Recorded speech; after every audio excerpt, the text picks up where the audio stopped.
एक छोटे से गांव में रामू नाम का एक गरीब किसान रहता था। उसका घर मिट्टी का था, छत टूटी हुई और हालात इतने खराब थे कि कई बार उसे और उसकी पत्नी गंगा को बिना खाना खाए ही सोना पड़ता था।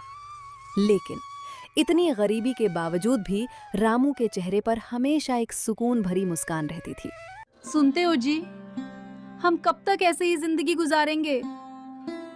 ना ढंग का घर, ना कपड़े, ना ही बच्चों के लिए कुछ। गंगा, भगवान ने जितना दिया है उतने में खुश रहना सीखो। मेहनत करेंगे तो एक दिन सब ठीक हो जाएगा।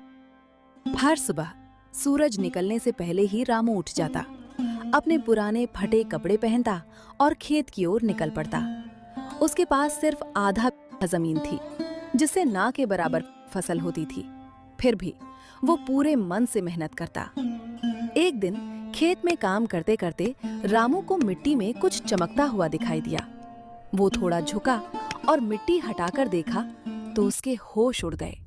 वो एक सोने का सिक्का था। ये सोना है? रामू, ये मौका है, इसे रख ले, तेरी गरीबी खत्म हो जाएगी। नहीं, ये किसी और का है, इसे रखना चोरी होगी। रामू कुछ देर चुप रहा, फिर उसने गहरी सांस ली। नहीं, मैं गलत रास्ता नहीं अपनाऊंगा। उसने सिक्का उठाया और सीधे गांव के मुखिया के घर की तरफ चल पड़ा। मुखिया जी गांव के सबसे अमीर और समझदार इंसान थे। रामू ने उनके सामने जाकर कहा, मुखिया जी, मुझे खेत में ये मिला है, शायद ये किसी का खोया हुआ है। मुखिया जी ने सिक्का देखा और अरे रामू, ये तो सोने का सिक्का है। तू इसे अपने पास भी रख सकता था।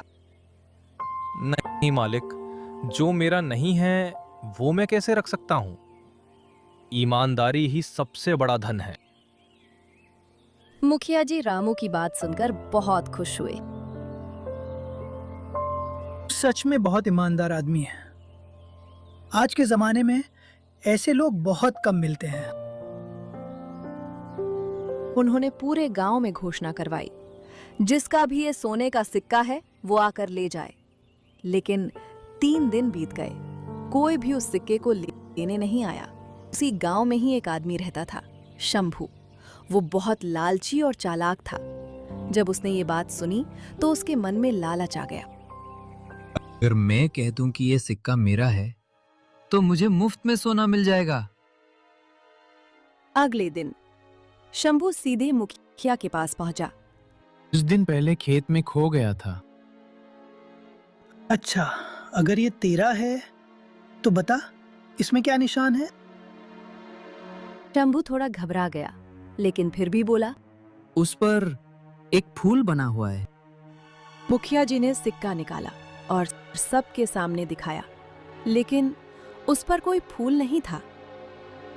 गांव वाले आपस में बातें करने लगे। ये झूठ बोल रहा है, लालच में अंधा हो गया है। शंभू, तू झूठ बोल रहा है। ईमानदारी का मजाक मत बना। शंभू शर्म से सिर झुकाकर वहां से चला गया। उस रात रामू अपने घर बैठा था। गंगा ने पूछा, क्या हुआ? तुम कुछ सोच रहे हो? गंगा, वो सिक्का अभी तक किसी ने नहीं लिया। अब समझ नहीं आ रहा क्या करूं। शायद भगवान तुम्हारी परीक्षा ले रहे हैं, देख रहे हैं तुम कितने सच्चे हो। हे भगवान, मैं बस सही रास्ता चुनना चाहता हूं। लेकिन उसे नहीं पता था कि उसकी ईमानदारी की असली परीक्षा अभी शुरू होने वाली है। अगली सुबह रामू जल्दी उठकर फिर से अपने खेत की ओर निकल पड़ा, लेकिन आज उसके मन में अजीब सी बेचैनी थी। वो सिक्का आखिर किसका है? और अगर किसी का नहीं है तो क्या मुझे उसे रखना चाहिए? वो चलते चलते खुद से ही सवाल करता जा रहा था।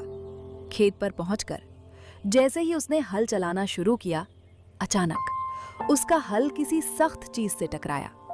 रामू झुककर मिट्टी हटाने लगा और जो उसने देखा उसे देखकर उसकी सांसें रुक गईं।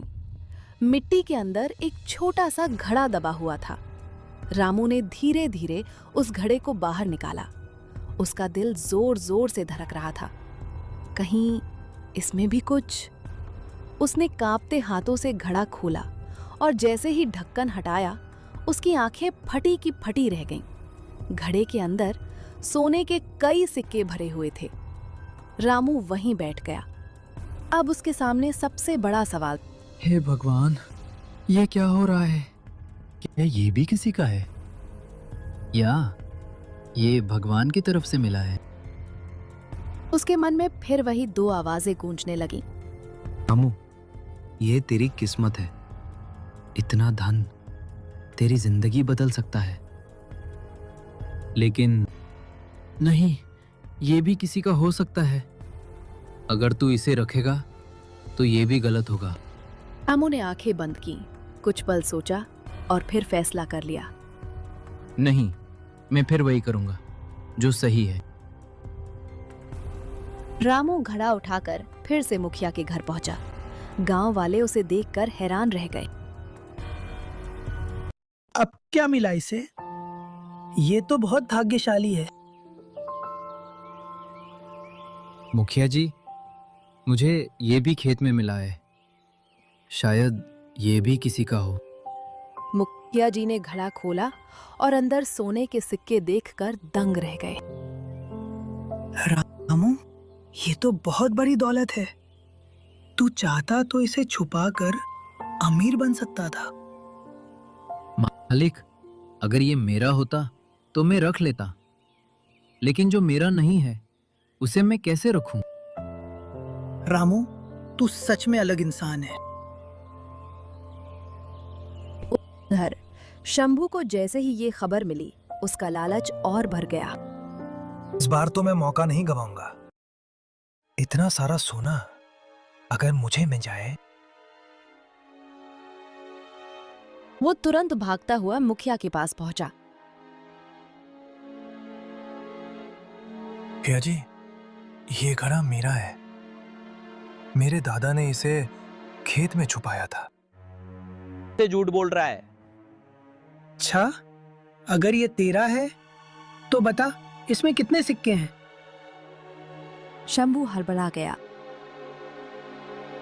वो करीब 50 होंगे। मुखिया जी ने तुरंत घड़ा खाली करवाया और गिनती करवाई, लेकिन उसमें 100 से ज्यादा सिक्के थे। गांव वाले चिल्लाने लगे, झूठा, लालची। मुखिया जी गुस्से में बोले, शंभू, तू बार बार झूठ बोलकर गांव की ईमानदारी को खराब कर रहा है। अब तुझे सजा मिलेगी। शंभू डर गया। मुझे माफ कर दीजिए, मैं लालच में आ गया था।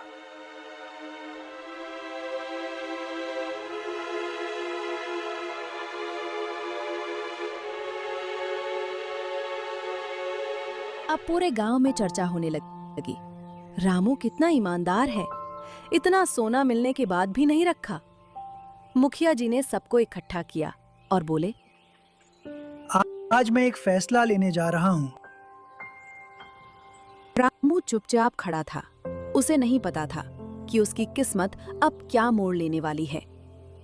पूरा गांव चौपाल में इकट्ठा था। हर कोई बस एक ही चीज जानना चाहता था, मुखिया जी क्या फैसला करेंगे। रामू चुपचाप खड़ा था। उसके चेहरे पर न लालच था न डर, बस एक सच्चाई थी। मुखिया जी आगे आए और बोले, गांव वालों, आज मैं एक बहुत बड़ा फैसला सुनाने जा रहा हूं। रामू को उसके खेत में एक नहीं बल्कि 2-2 बार सोना मिला, और हर बार उसने बिना लालच किए वो मेरे पास लाकर दे दिया। सच में? ऐसा कौन करता है आजकल? इतना ईमानदार इंसान। मैंने 3 दिन तक इंतजार किया, लेकिन कोई भी इस सोने पर अपना हक साबित नहीं कर पाया। इसका मतलब साफ है, ये धन किसी का नहीं है। रामू ये सुनकर चौंक गया। उसने धीरे से कहा, लेकिन मुखिया जी, ये मेरा भी तो नहीं है। रामू, यही तो तेरी सबसे बड़ी खासियत है। तू इस धन का हकदार है, इसलिए आज से ये सारा सोना रामू का हुआ। मुखिया जी, क्या मैं सच में इसका हकदार हूँ? हाँ रामू, ये तेरी ईमानदारी का फल है। अगर तू चाहता तो इसे छुपा सकता था, लेकिन तूने सही रास्ता चुना। उधर शंभू को अपनी गलती का एहसास हो चुका था। वो आगे आया और रोते हुए बोला, रामू, मुझे माफ कर दो। मैं लालच में अंधा हो गया था। गलती हर इंसान से होती है, जरूरी ये है कि हम उसे सुधारें। शंभू, तुझे सजा के तौर पर गांव के गरीब लोगों की 8 महीने तक सेवा करनी होगी। मैं ये सजा खुशी खुशी स्वीकार करता हूँ।